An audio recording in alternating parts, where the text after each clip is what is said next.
পবিত্র ঈদুল আজহা কাল ত্যাগের মহিমায় উদ্বুদ্ধ হয়ে দেশ ও জনকল্যাণে আত্মনিয়োগের আহ্বান প্রধানমন্ত্রী শেখ হাসিনার। আজও রাজধানী ছাড়ছে মানুষ, ট্রেনে ভিড় থাকলেও চাপ নেই বাস লঞ্চে। প্রধান জামাতের জন্য প্রস্তুত জাতীয় ঈদগাহ, থাকছে 5 স্তরের নিরাপত্তা। শেষ দিনে জমজমাট পশুর হাট, বিক্রি বেড়েছে প্রায় সবখানেই। ছোট ও মাঝারি সাইজের গরুর চাহিদা বেশি।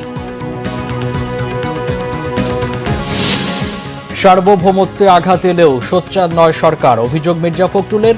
সেন্ট মার্টিন নিয়ে গুজব ছড়াচ্ছে বিএনপি, বলেছেন ওবায়দুল কাদের। দেখছিলেন বিআরবি কেবল সংবাদ শিরোনাম, এবার বিস্তারিত। মুসলমানদের সবচেয়ে বড় ধর্মীয় উৎসব ঈদুল আজহা কাল মনের ভেতরের পশুত্ব ও কলুষতাকে কোরবানি করার শিক্ষা দেয় ঈদুল আজহা, জানালেন ইসলামিক চিন্তাবিদরা।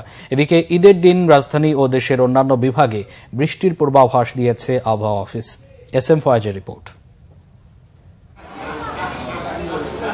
কোরবানির শিক্ষা, আত্মত্যাগ, অন্যায়, অবিচার থেকে নিজেকে বিরত রাখা, প্রতিযোগিতা কিংবা লোক দেখানো কোনো কিছু নয়, সমাজের সুবিধা বঞ্চিতদের পাশে দাঁড়ানো। ইসলামের জেনারেল নির্দেশনা হলো 3 ভাগ করা। 3 ভাগ করে অবশ্যই এটার ব্যতিক্রমও করা যাবে, কিন্তু উত্তম হলো এটা, যেমনটি কোরআনে কারীমে সূরা হজের 36 নম্বর আয়াত আমি কোট করেছি। 1 ভাগ নিজে রাখা, আরেক ভাগ আত্মীয় স্বজনের মধ্যে দেয়া, এবং আরেক ভাগ সমাজের নিঃস্ব দরিদ্র দুঃখী যারা আছে যে তাদেরকে 1 ভাগ তোমরা দান করো। সেজন্য এই প্র্যাকটিসটাই মুসলিম সমাজে প্রচলিত আছে। ইসলামিক চিন্তাবিদরা বলছেন, কোরবানি দিতে হবে আল্লাহর সন্তুষ্টি লাভের আশায়। অন্তরে বিন্দুমাত্র অহংকার থাকলে কোরবানি হবে না। শুধু আল্লাহর সন্তুষ্টির জন্যই কোরবানি হবে। এর বাহিরে মৌলিক যদি এই নিয়ত থাকে যে মানুষ আমাকে দানবীর বলবে, জাগতিক কোনো উদ্দেশ্য যদি থাকে, তাহলে সেই উদ্দেশ্যেই বাস্তবায়িত হবে, কোরবানি হবে না। এদিকে কোরবানি ঈদের সকালে রাজধানীতে গুড়ি গুড়ি আর বিকেলের দিকে হালকা বৃষ্টি হতে পারে, জানিয়েছে আবহাওয়া অধিদপ্তর। ঢাকা, ফরিদপুর, গোপালগঞ্জ এইসব জায়গাতে যে বৃষ্টিটা হবে, হালকা বৃষ্টির সম্ভাবনা আছে, ওই রকম ভারী বর্ষণের সম্ভাবনা নেই, একবার ড্রাই থাকার সম্ভাবনা নেই। রংপুর, ময়মনসিংহ এবং সিলেট, চট্টগ্রাম এইসব জায়গাতে বৃষ্টির সম্ভাবনা অনেক বেশি, এবং এইসব জায়গাতে আপনার দিনে 2-3 বার বৃষ্টি হতে পারে। ঈদের দিন চট্টগ্রাম বিভাগে হালকা বৃষ্টি হতে পারে। এছাড়া বরিশাল, খুলনা, রাজশাহী বিভাগে তাপমাত্রা অপেক্ষাকৃত বেশি থাকতে পারে, আভাস আবহাওয়াবিদদের। ঈদের দিন বৃষ্টি হবে না, রোদ থাকবে, এ নিয়ে ব্যাপক চিন্তায় সাধারণ মানুষ। তবে আবহাওয়াবিদরা বলছেন, ঢাকার আকাশ থাকবে মেঘাচ্ছন্ন। সকালে গুড়ি গুড়ি বৃষ্টি হওয়ার সম্ভাবনা রয়েছে, বিকালে ভারী থেকে মাঝারি বৃষ্টি হতে পারে। অন্যদিকে চট্টগ্রাম, রংপুর, সিলেটে ভারী থেকে মাঝারি বৃষ্টি হতে পারে, তবে গরম কমবে না, এমনটাই বলছেন তারা। S M Foyez, Bangla vision, Dhaka. ঈদুল আজহার ত্যাগের চেতনা উদ্বুদ্ধ হয়ে দেশ ও জনগণের কল্যাণে আত্মনিয়োগ করতে সকলের প্রতি আহ্বান জানিয়েছেন প্রধানমন্ত্রী শেখ হাসিনা। এক ভিডিও বার্তায় দেশবাসীকে ঈদুল আজহার শুভেচ্ছা জানিয়ে তিনি এ আহ্বান জানান। প্রিয় দেশবাসী, আসসালামু আলাইকুম। বছর ঘুরে আবার আমাদের মাঝে ফিরে এসেছে পবিত্র ঈদুল আজহা।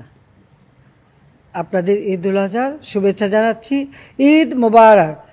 ঈদুল আজহার শিক্ষা ধারণ করে আসুন আমরা ত্যাগের মহিমায় উজ্জীবিত হয়ে দেশ ও দেশের মানুষের কল্যাণে কাজ করি।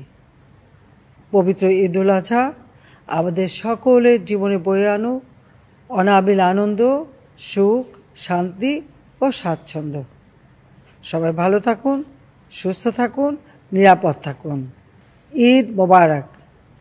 জয় বাংলা, জয় বঙ্গবন্ধু। স্বজনদের সঙ্গে ঈদ করতে আজও রাজধানী ছেড়েছেন বহু মানুষ। সকালের দিকে সড়ক ও রেলপথে যাত্রীদের চাপ ছিল বেশ। ভোরে কমলাপুর রেল স্টেশনে ছিল যাত্রীদের উপচে পড়া ভিড়, এমনকি ছাদে উঠতেও দেখা গেছে অনেককে। কিছুক্ষণ পর পর দেশের বিভিন্ন প্রান্তের উদ্দেশ্যে ছেড়ে যাচ্ছে ট্রেন। শুরুতে 2-1টি ট্রেন ছাড়তে কিছুটা দেরি হলেও পরে যথাসময়ে ছাড়ে ট্রেন। এদিকে সড়ক পথে রাজধানী ছাড়া মানুষের সংখ্যা নেহায়েত কম নয়। পরিবহন সংশ্লিষ্টরা জানান, গতরাতে মহাসড়কে যানজট থাকায় বেশিরভাগ গাড়ি শিডিউল বিপর্যয়ে পড়ায় সকালেও বহু গাড়ি ছেড়েছে রাজধানী থেকে। বেলা বাড়ার সাথে সাথে যাত্রী সংখ্যাও কমছে। ঈদের প্রধান জামাতের জন্য প্রস্তুত জাতীয় ঈদগাহ। সেখানে ঈদের প্রথম জামাত হবে সকাল 7:30টায়, আর জাতীয় মসজিদ বায়তুল মোকাররমে সকাল 7টায় শুরু হয়ে 5টি জামাত হবে।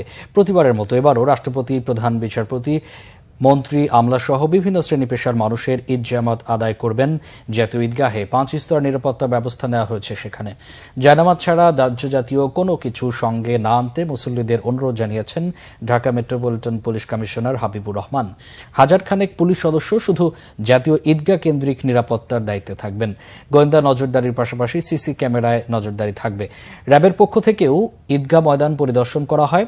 জঙ্গি হুমকি নেই, তারপরও সব ধরনের আশঙ্কা মাথায় রেখেই সারা দেশে ঈদ জামাতে নিরাপত্তা নেওয়ার কথা জানিয়েছেন র্যাব মহাপরিচালক ব্যারিস্টার হারুন রশিদ। শেষ মুহূর্তে জমজমাট কোরবানির পশুর হাট। বিক্রিতে সন্তুষ্ট ব্যাপারীরা। বড় সাইজের তুলনায় মাঝারি সাইজের গরুর চাহিদাই বেশি বলে জানান তারা। পছন্দ মতো আর দামে সাশ্রয় হওয়ায় খুশি ক্রেতারাও।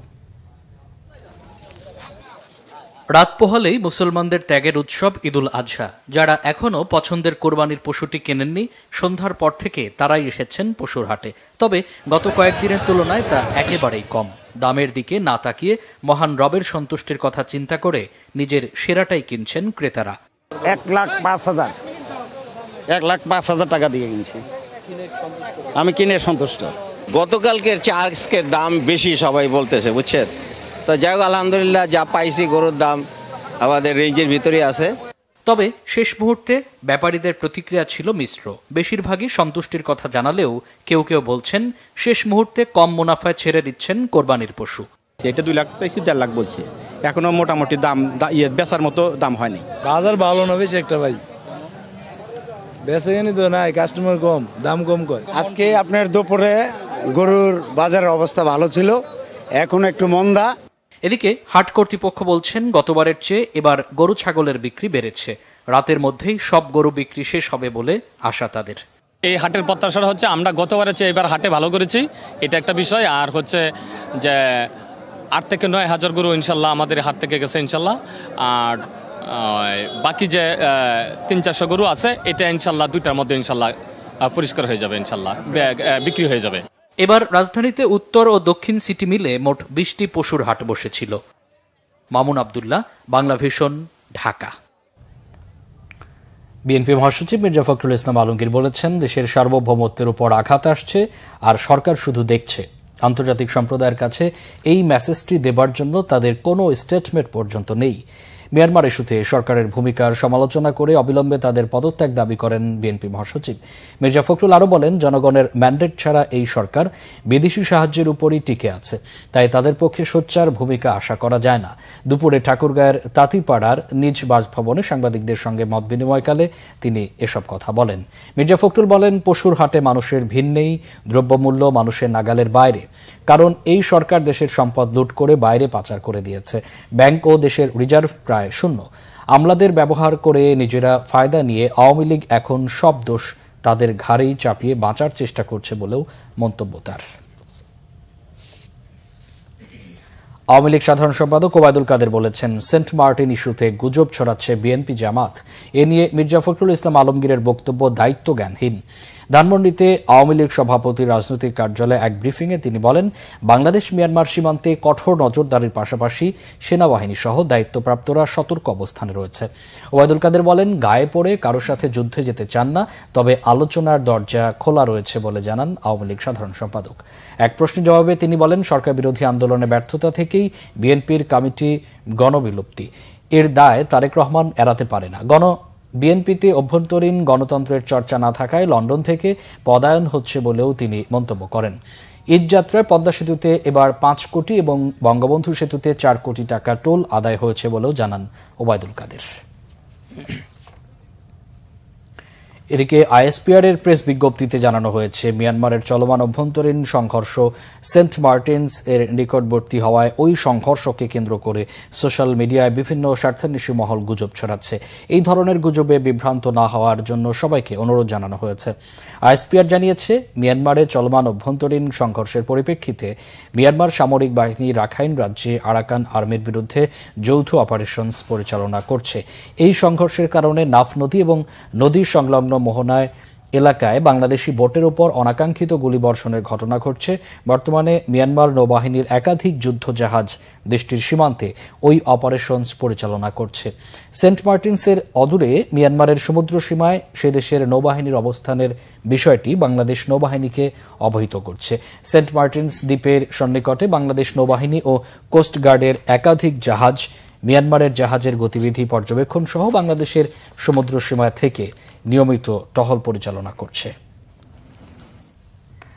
সংবাদ শেষ করব বিআরবি কেবল শিরোনামগুলো আরেকবার জানিয়ে।